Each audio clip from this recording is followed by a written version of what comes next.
Hello, everybody. So today, whether you're online or you are here right now at our Legacy campus, where we film our online service and also do church for those of us who are here on Friday night, there's a lot to celebrate around here. And one of those things to celebrate is you, because you're here. And we're really thankful that you're here. And that's true for everybody, but certainly for those of you who are brand new to Chase Oaks, just let you know, we're really excited about you being here because we were okay, but now that you're here, we're like way better. Like our cool factor just went way up because you're here. So thank you for being here. And we hope you'll take next steps in your journey, and we want to help make that happen. And we also want to celebrate, this is something that happened this past week. And we have a Mandarin-speaking campus. And last week they did a worship night. And let me tell you what happened, show you what happened. 1,600 people in our community who are Mandarin-speaking came. People came to know Jesus. It was just incredible. And so please be praying for that campus and our ability to impact our community. And just so cool. Another thing, of course, we're celebrating, we just, baptisms this weekend at all of our campuses. And that's a huge thing to celebrate because it's people who say, hey, I want to follow Jesus and take the additional step to go public with that through baptism. And think about how amazing of a choice that is. That's a wonderful choice that should be celebrated. But what we're talking about today is that even wonderful choices and even the best of decisions can attract criticism and ridicule and all that. As crazy as, even with that, there are people who get baptized who will face ridicule and even criticism and haters because it'll be like, oh, okay, so now you think you're better than everybody, or people will mess up and do something and said, oh, I thought you were a Christian, and all that kind of stuff.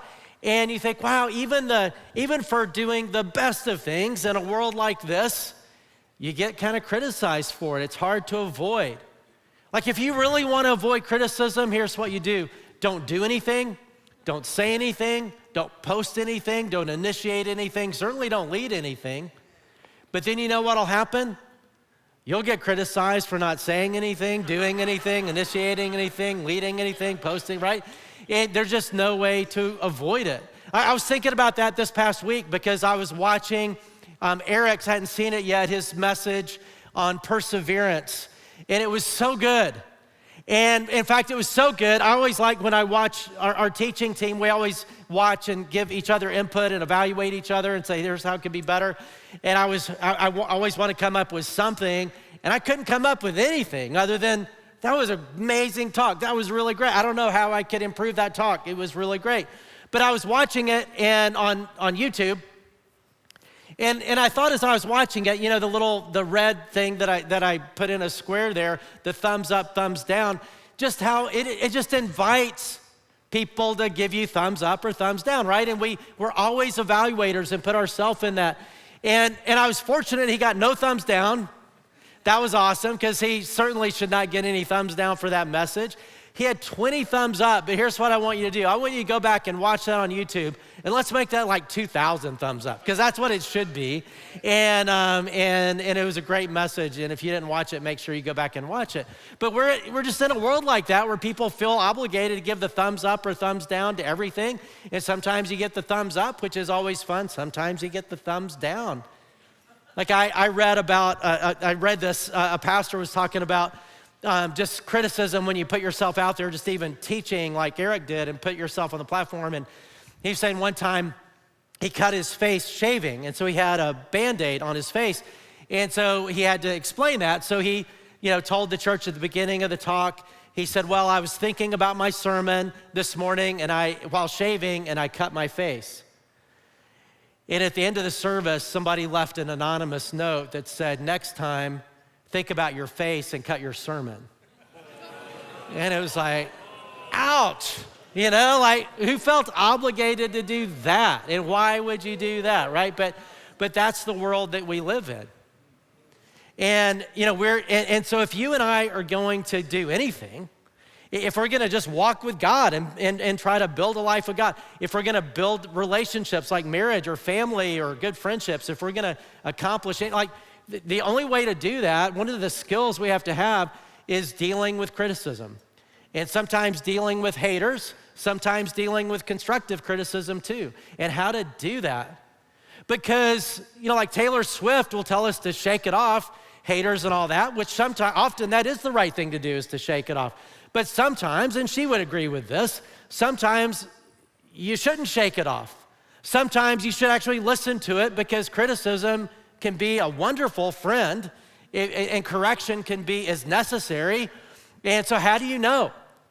Like, how do you know when to shake it off, and how do you know when to absorb it and listen to it and make changes because of it? And how do we navigate criticism and even opposition?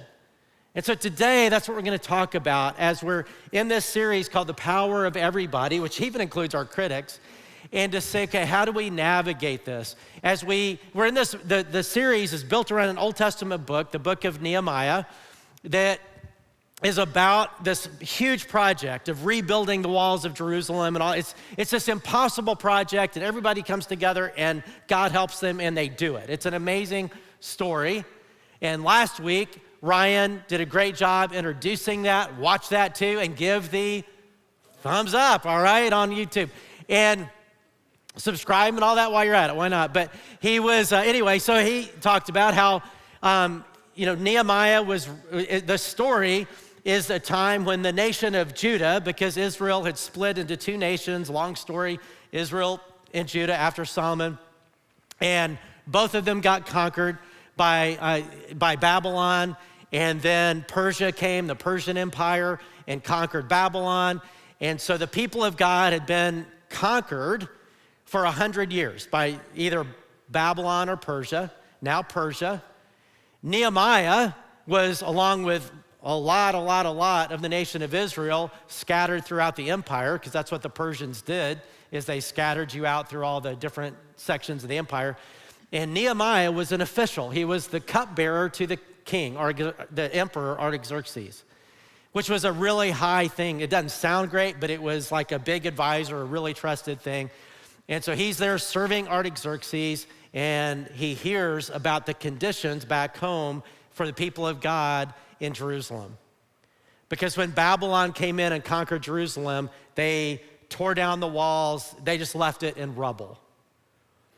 And for the people of God who were still there, it was terrible because they had no protection. And every time they tried to get something going, enemies would come and tear it all apart and take it away, and they were constantly bullied, and it was really bad. And so when he hears about it, Nehemiah hears about it, he knows he's got to do something. And so he prays about it and approaches Artaxerxes and prays a lot, because Artaxerxes was not a warm and fuzzy guy. And he says, hey, I want you to relieve me of this job so that I can go and rebuild the walls of Jerusalem. And by the way, I really need you to pay for it and protect it and make it happen. And God gives him favor. Artaxerxes says, you go, you do it. And so he goes with all this stuff and talks to people of God who are there, even though they're discouraged. He pumps them up and says, hey, I know this is a big job, but God's gonna help us, we can do this. And they get started. In 2:18, it says, the people replied, let us start rebuilding. So they began this good work. And at this point, everybody's excited. Like when you start something, isn't that exciting? Right? When you start something new, we're building the wall, it's gonna be great, and everybody's going, whistle while you work. Doop, doop, doop, doop, doop. I would whistle, but I can't. I don't know how to whistle. You'll have to teach me. But anyway, they get going, but right away, guess what happens when they get started? Criticism and opposition, right away, by the people, the other little nations and city-states around them, who were also subject to Artaxerxes and the Persian Empire. Verse 19, but when Sanballat the Horonite, Tobiah the Ammonite official, and Gershom the Arab heard about it, they mocked and ridiculed us. What is this you're doing, they asked. Are you rebelling against the king? And he doesn't feel obligated to explain it to him. I answered them by saying, the God of heaven will give us success. We, his servants, will start rebuilding. But as for you, you have no share in Jerusalem or any claim to any claim or historic right to it. It's interesting that's still going on, right? That kind of conversation and battle. But he's like, look, none of your business. And they get going. And they're not deterred. But the opposition and ridicule and criticism continue. As they get going, we read in chapter 4, when Sanballat heard that we were indeed rebuilding the wall, he became angry and was greatly incensed. He ridiculed the Jews, and in the presence of his associates in the army of Samaria, he said, what are these feeble Jews doing? Will they restore the wall? Will they offer sacrifices? Which is actually making fun of God, because they're saying, okay, so you're offering sacrifices because you think your God's gonna help you? There's no help for this. Will they finish in a day? Can they bring the stones of life to life from these heaps of rubble, burned as they are? And Tobiah the Ammonite, who was at his side, said, what they're building, even if a fox climbed up on it, would break down their wall of stones. It's 2,500-year-old trash talk. And you know why they do it? Because they're threatened, but also because it's often effective. You know, you've heard probably the adage, you know, maybe when you were in school and somebody made fun of you, maybe your grandmother or granddad said, sticks and stones may break my bones, but words will never hurt me, right? And that sounds good, but it's not true. Words hurt. Words are powerful. Proverbs 18 says that the power of life and death is in our words. Words have the power of life, and words have the power of death. Words that people can say can bring life to a relationship, life to a group of people, life to your soul. But they can also bring death. They can crush you. And that's why we have to be so careful. We're told in the Bible to only use words that build up, never words that tear down, because words are so powerful. But I bet you can remember things that have been said to you that have torn you down, and they're hard to get over. And I also bet you can, I hope you can remember words that have been said to you that gave you so much encouragement and so much life and so much perspective. And we just have to be so careful. Because once words are out there, they're out there. And so and we've all made mistakes doing this. As I was preparing this message, I thought of a couple things I've said to Christy, my wife, over the years, or even to my kids at times, and you think, oh, why did I say that? And it felt good at the time, because you're angry, you're mad, you're hurt, and you should apologize, and you should try to do all you can to say, I'm so sorry, that is not true, that's so evil of me, it's terrible. Right, we really do, that helps.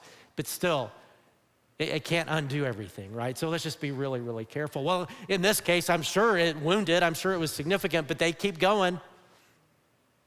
So much so that as they keep going, they get to an incredible milestone in verse 6. It says, so we rebuilt the wall till all of it reached half its height, for the people worked with all their heart. Now, this was just in a few weeks. They built it to half the wall height, which was already really high. That would already protect them from wild animals and different things. I mean, that was a big milestone to get. And you think and the people were celebrating it, but guess who was not celebrating it? The haters and the critics. And so the very next verse, but when Sanballat, Tobiah, the Arabs, the Ammonites, and the men of Ashdod heard that the repairs to Jerusalem's walls had gone ahead and that the gaps were being closed, they were very angry. And they all plotted together to come and fight against Jerusalem and stir up trouble against it. But we prayed to our God and posted a guard day and night to meet this threat. Now they're moving to sticks and stones. Now, it's hard to understand for us, just when we read this, how intimidating this would have been for the wall builders. Because we just read it and like Ammonites, Horonites, whatever. All these nights, I don't even know what that, lots of ites. But what this would have been, all of these were more nations and city-states that were all more powerful than the people of God at the time, than Israel at the time, because they had more people, they had real weapons, they had real armies, they had fortified cities, they had it going on. And even if just one of these nations had opposed Israel, it would be intimidating. But when you look at the map at that time, all these people, it's everybody surrounding them. Everybody was against them. And it would have been incredibly intimidating.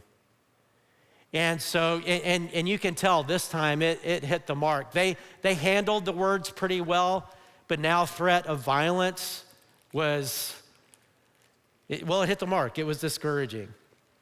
We read in verse 10, meanwhile, the people in Judah said, the strength of the laborers is giving out, and there's so much rubble that we cannot rebuild the wall. They're tired.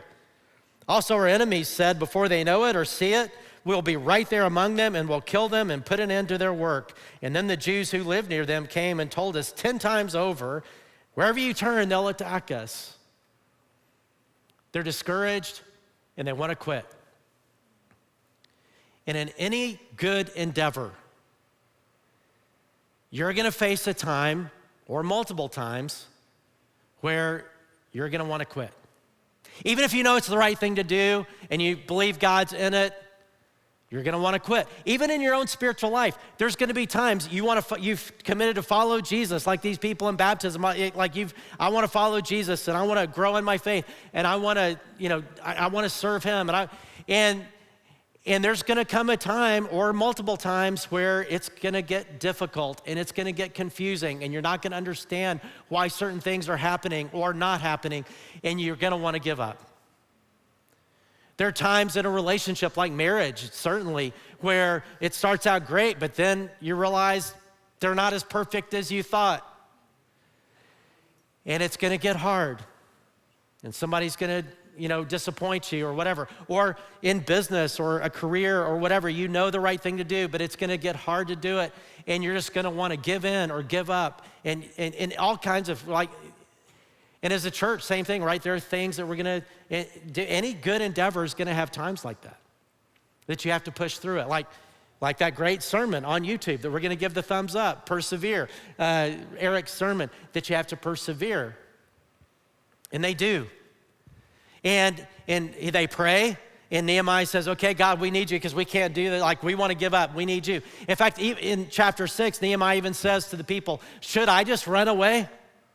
Should I just go back to Persia? Because he had a very comfortable life in Persia, in the capital. Should I just run away? And he says, there's no way I'm going to run away because God's in this.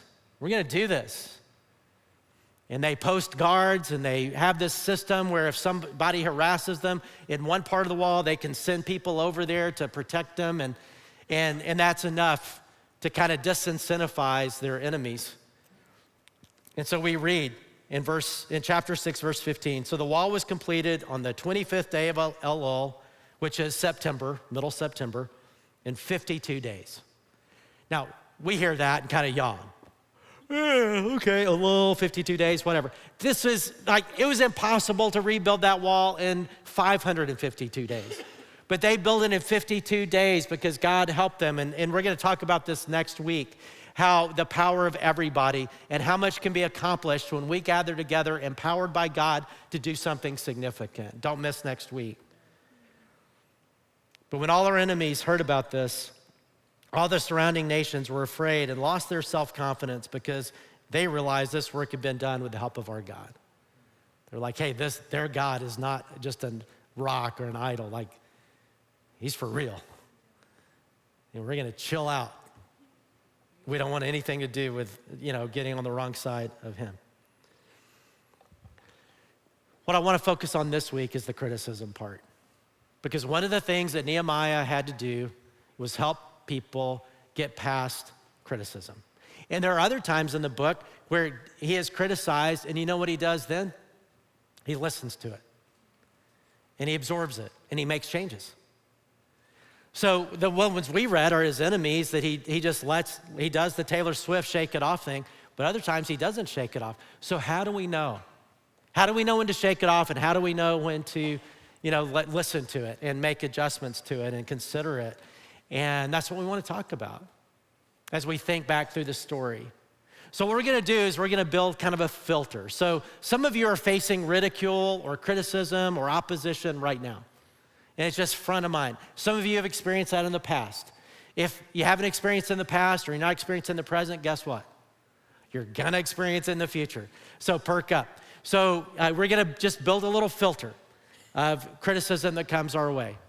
Because and please understand, not all criticism is bad. In fact, Proverbs 12:1 is very blunt. It says, He who hates correction is stupid. You're like, God, what do you really think? Like, but he who hates correction is stupid. Because we all need correction because we're imperfect and we don't know everything. So we need people to bring words of correction. We need feedback. All of us do.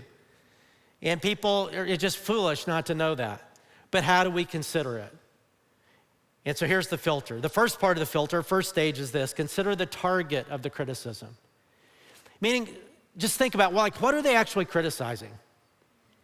Are they criticizing my direction in life? Let's say to be a Jesus follower or whatever. Are they criticizing how I'm doing it? Or are they criticizing the mission, or are they criticizing the methodology?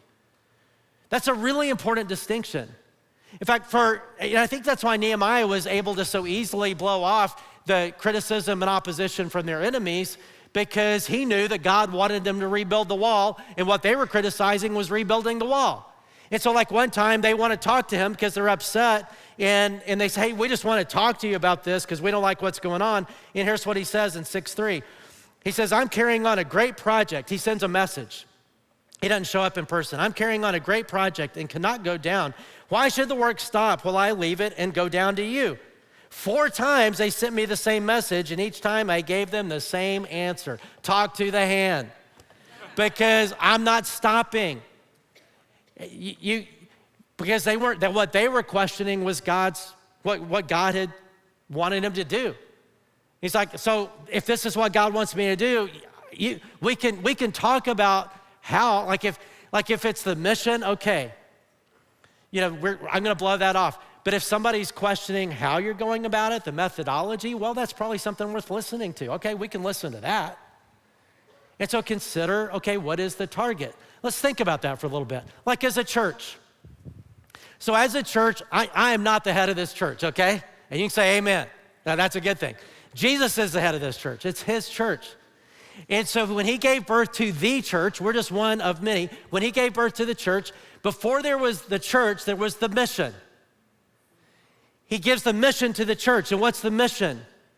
To spread the good news of how people can come to know God through faith in Jesus and have a relationship with him to those who do not know about that. And to be the good news in a broken world, being his hands and feet, bringing redemption and peace and justice and all of that in a broken world. That's our mission.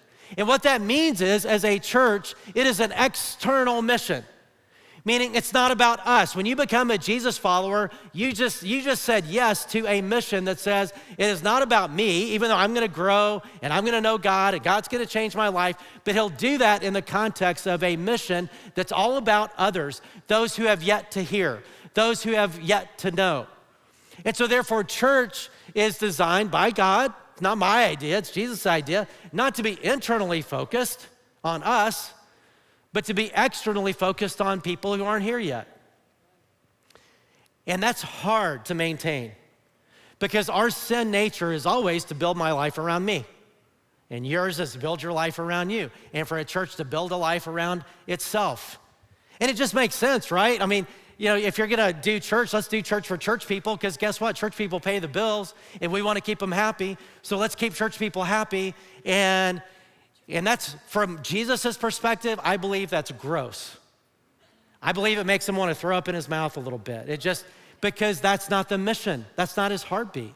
His mission is for those who have yet to know and to hear. That's the whole point. That's why, otherwise he'd just zip us up to heaven. But he hasn't, because we're here with that external mission.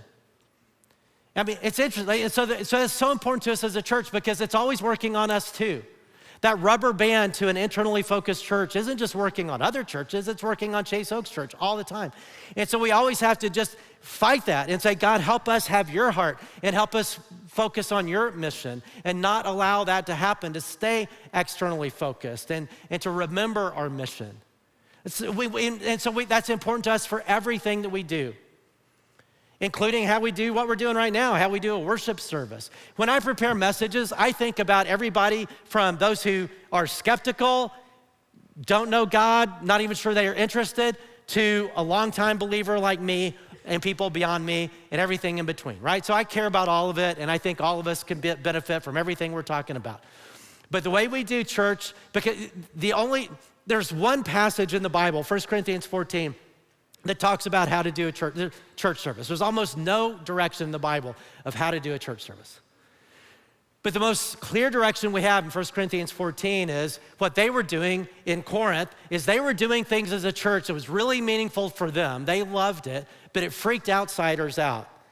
And the two words are used, outsiders and seekers, who were coming in. And Paul says, stop it. You're doing church for you in a way that's not connecting to outsiders and seekers, and stop it. Why? Because God's heart is not just for us, it's for those who are coming, who have yet to hear. And so, and here's why I'm saying this. Sometimes, and it's crazy making to me, but we'll get criticized, and this happens all the time. We get criticized as a church for that commitment. And people will even use it as a slur, and maybe you've heard it. They'll say, oh yeah, Chase Oaks Church, that's one of those seeker churches. And it sort of sounds like that's one of those Satan churches. But that's not the same thing. Because the one thing we're told is do church in a way where seekers and outsiders can connect. And Jesus' heart is what? He said, I have come to seek and to save the lost. That's why we're here. That's his heart. If you know the story of the prodigal son, you have the older son and the prodigal, and the older son won't even go to the party. And the father says, don't you understand this is a party for prodigals? And we're here because of the heart of the Father. And so if you hear somebody say, well, you know, it's a secret church, just say, yeah, you bet we are, because that's the heart of God. And we don't just care about seekers, right? We want believers to grow in the faith and grow, but in the context of mission. And so when people criticize us for that, you know what we should do? Shake it off. Because that's just criticizing the mission, and it's Jesus' mission. Now, if people criticize how we do that and how we could do it better, you know what we should do? Not shake it off. We should listen to every bit of it. Doesn't mean they could be right or wrong, but we sure better listen. Man, I want to do it. There's so many things we could do better. Let's learn all of it. Same thing with you and me as individuals, as Jesus followers. As we follow Jesus and you take steps of obedience, and let's say you've been a party person or whatever, and now you're not doing what you used to do, and you may get people who misunderstand and be like, man, you're no fun anymore. Why are you like that?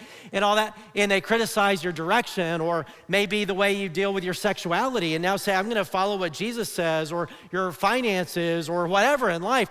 There will be people who won't get it. And they may criticize you for that. And if they criticize you for that, you know what you do? Your answer is shake it off. You know what you do? Shake it off. But if they're criticizing how you're doing that, listen to it. Consider it. They may have something to say that you need to hear. So what is the target of the criticism? Is it the mission or the methods? Is it the direction or how you're going about it? And something may get through the filter. And then the next part of the filter is consider the source of criticism. Because not every critic is equal. All people are equal in the eyes of God. All critics are not equal in terms of the criticism they have to share. They could still be right or wrong, but consider the source. And in the Bible, it's really interesting. There's three kinds of critics. And you can see this in the Bible, but I get this from a guy, the one he pointed out to me was a guy named Henry Cloud, who's written a lot of books, and he's a smart guy, read his books. But three groups of people: wise people, foolish people, and evil people. And consider the source. Let's talk about wise people. In Ecclesiastes, we read, better to be criticized by a wise person than praised by a fool. Being criticized by a wise person is not a bad thing. That's a really good thing. It's a gift. Feedback is a gift. And if we're smart, we'll seek it out and we'll listen to it, especially from wise people. I just talked to a friend of mine, Conway, on the way here, and I was sharing an idea. I said, Conway, I need you to poke every hole you can in it. And when we talk next week, I just want you to blow it out of the water, this idea. And it's an idea I really like and I really care about, but I just really need you to blow it out. Because wise people are helpful, right? Wise people in the Bible are people who respond to light when they see it. They adjust to God's wisdom. They are people who are humble themselves. They're teachable themselves. They're people who, they're not perfect, they make mistakes. When they make mistakes, they learn from it. Those are wise people. But then another group is foolish people, fools. Now that's not my word, that's Proverbs' word, okay? Don't get mad at me. Don't criticize me, because I'll just shake it off on this one. But Proverbs 14:7 says, stay away from a foolish man, for you'll not find knowledge on his lips.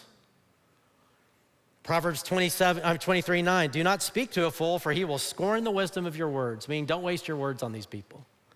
Proverbs 26:4, do not answer a fool according to his folly, or you'll be like him yourself. Meaning, it'll just make you crazy and foolish like him or her. Because you know why? Have you ever tried to reason with an unreasonable person? And you find yourself, trying to do this, and you realize they're not reasonable. And it is just wasting your time to reason with a person who is not reasonable. And that's what Solomon is saying. And a foolish person is the opposite of wise. Foolish people don't respond to light. They don't bend to God's wisdom. They don't bend to God's better way. They don't learn from their mistakes. They're not teachable. They're not humble. They don't have your best interest at heart. And for a fool, it doesn't mean they're always wrong, but it just means you're probably more likely to kind of shake off what they say versus a wise person. And then the last group are evil people, which actually comes from a passage in the Bible, that phrase in some translation, evil people. It is a little harsh. The truth is, all of us, because as humans, are part evil and part good. We're made in the image of God and have this dignity. At the same time, we're sinful and depraved, and we've got both of it. All of us can be, right? So maybe a better word here is unsafe people. Well, people who are out to get you, harmful people. And with people who are harmful, unsafe, often they've been wounded themselves, and they're threatened by you, and they're out to get you, and they use words very dangerously, and it can be super harmful. And what do you do with those people? You put boundaries around yourself a little bit. You get protective. Here's what Paul says about such people in the church. He says, warn a divisive person once, and then warn him a second time. After that, have nothing to do with him. You may be sure that such a man is warped and sinful. He is self-condemned. Other than that, he's pretty great, right? But warped and sinful. Some translations say evil. That's where that comes from. But there are some people who can cause so much harm in a church by being divisive and being critical in the wrong way and all that you just have to put a boundary around them so they don't do any more damage. But that's also true maybe in your family. It's also true in your life. It doesn't mean you don't love, even our enemies we love. And people who hurl insults at us, Jesus said, we just bless them and all that. It doesn't mean that we get mean. It doesn't mean that we get manipulative and all that. It just means sometimes you have to sort of put some boundaries around yourself and say, we may not ever spend one-on-one time together. We may have to have some buffers. If you start going down this road, then that's probably the end of that, time together and all that. And sometimes you have to get protective. I don't know if you've seen the movie, The Joy Luck Club. It was a while back. But it's a movie about a lady who, when she was 8 years old, became a national chess champion. And the way her mind worked, she was a savant. The way her mind worked is she could just see the chessboard and every move, and she was unbelievable. But all that got derailed because of a mom that was one of these unsafe people. And she was threatened, and at the same time using her girl for money and all this, and it was a really bad situation. And at one point, that little 8-year-old talks back to her mom, really just sticks up for herself, and the mom looks at her and says, you are nothing. You've always been nothing. And you hear something like that from your mom, and reflecting back, here's what she said later. What she said to me was like a curse. This power I had, this belief in what I'd been given, I could actually feel it draining away. I could feel myself becoming so ordinary, and all the secrets that I once saw, I couldn't see anymore. All I could see were my mistakes and my weaknesses, and the best part of me disappeared.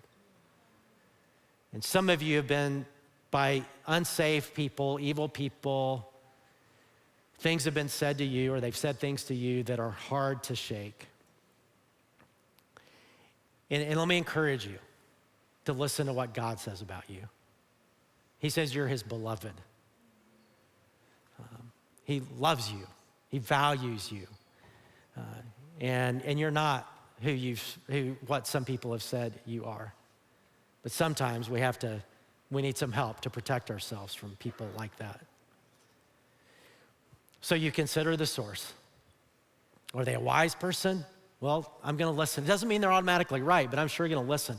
And I gotta tell you, there's a lot of stupid things I would have done without wise people in terms of leading this church. Because I'm just one leader of leaders. We have an executive team, we have an elder board. I'm one of those board members. I don't call all the shots. And again, you should say amen, hallelujah. Because if it was just about me, I'd make mistakes. Even the name of our church would have been really stupid. And I can't share the name because some churches have the name and I shouldn't say it like that. But I really wanted it. I thought it was awesome. And they were like, hey, why don't we do some focus groups and all that with people we're trying to reach? And all those focus groups hated it. And I'm so glad we have the name that we do. But, so wise people you listen to, foolish people, it doesn't mean they're always wrong, but you just consider, well, maybe I can't listen to them the same way. And then we've just talked about unsafe people. And then the last part of the filter is you take it to God. And that's what Nehemiah does. He takes criticism to God. And there's other criticism that he listens to and absorbs and changes his approach. Because wise people do that. Unwise people hate correction. Wise people say, man, okay, I need to consider it, thank you. And especially from wise people. And so you take it to God and say, God, what do I need to do with this? And I think also take it to other wise people. If you have wise people in your life, or seek them out and say, hey, how do I deal with this criticism? And so here's what we're gonna do. We're gonna do that right now. Some of you in your past have faced criticism. Some of you in your, right now, there's some criticism or opposition or whatever going on. And let's take it to God and just think through the little filter and just go through this, okay? And again, if you're not experiencing that, you need to be really thankful and happy and just know it's gonna come. So let's bow our heads together before God.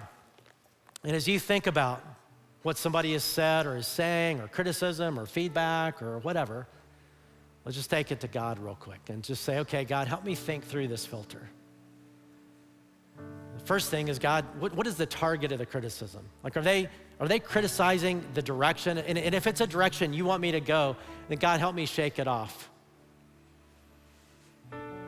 But if they're criticizing how I'm getting there or my methodology or whatever, then I probably need to at least consider that. And so God, help me consider it. What do I need to take with me here? And then consider the source. Is this a wise person, a foolish person, or an unsafe, evil person? And then, God is here and say, okay, God, now I'm gonna bring it to you. And I want you to speak wisdom to my soul. And God, you speak into my heart and conscience, and what I know I don't do anything perfectly, so God, would you speak correction into my heart and soul, and in my relationships, in my life, in my career, in my church, in my whatever it is, God, you speak correction even right now by your Spirit, just into my spirit. And then give me the wisdom to make whatever adjustments that I can make, because correction is a wonderful thing when it's right and good and well-intended. And so God, would you speak that? Father, I thank you. You use imperfect people like us who make all kinds of mistakes for the most important mission in the history of the universe. And you just love doing that. And so, Father, I thank you for your patience with us. And I pray that you'd help us to just keep getting better and keep following you more closely, keep loving people more deeply, and walking with you in a way that aligns with your will more fully. And whatever you're speaking into it, God, would you empower us the way you did Nehemiah and all those people to do the impossible? Would you empower us to walk with you? In Jesus' name, amen.